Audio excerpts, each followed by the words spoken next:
Hello everyone, আসসালামু আলাইকুম। এখন আমরা লিফট দিয়ে মেরিনা বের উপরের দিকে উঠবো, যেটি 57 তলা বলি আমরা। লিফটটা অনেক দ্রুত উপরে উঠে যাচ্ছে, দেখতে পাচ্ছেন।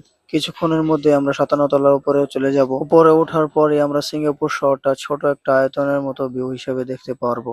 57 তলায় পৌঁছানোর পর এখান থেকে সিঙ্গাপুরের ভিউটা পুরোটাই খুব সুন্দরভাবে আমরা উপভোগ করতে পারবো। খুব দ্রুতই আমরা উপরে চলে এসে পড়েছি। এখন আমরা ওয়েট করছি, লিফটের দরজাটা খুলবে। লিফটের দরজা খোলার পর আমরা একটা সুন্দর একটি ভিউ উপস্থাপন হবে আমাদের সামনে। দেখতে পাচ্ছেন লিফটের দরজাটি খুলে গেল।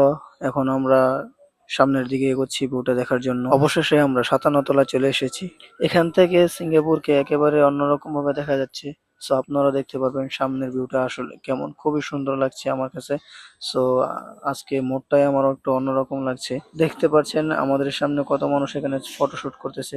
দেখুন কি সুন্দর অ্যামেজিং একটা ভিউ। সামনে যে দৃশ্যটা দেখছেন সত্যি এটা দেখার মতো। এক পাশে মেরিনা বে আর চারপাশে সিঙ্গাপুরের স্কাইল্যান্ড। এত উপরে সিঙ্গাপুরের এই বিল্ডিংটি, চারপাশে সবকিছু একদম ছোট হয়ে দেখা যাচ্ছে। দেখতে পাচ্ছেন দিনের বেলায় যতটা সুন্দর, রাতের বেলা আলো জ্বললে আরো তত সুন্দর লাগে। সত্যি বলতে এখানে আসার পর আমি এখানকার ভিউটা আমি খুব মন থেকে ফিল করতে পারছি। আসলে খুবই ভালো লাগছে আমার কাছে এখানে আসার পর। সো আপনারা আসবেন।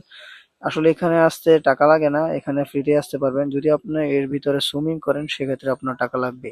ঠিক আছে, সুইমিং করলে আপনার ওইখানে বাজেট অনুযায়ী সবকিছু পাবেন। বাজেটের ভিতরে আপনি নেওয়ার চেষ্টা করবেন। আর এখানে আসলে আপনি ফ্রি ভিউ দেখতে পারবেন, তবে বেশিক্ষণ থাকতে পারবেন না এখানে।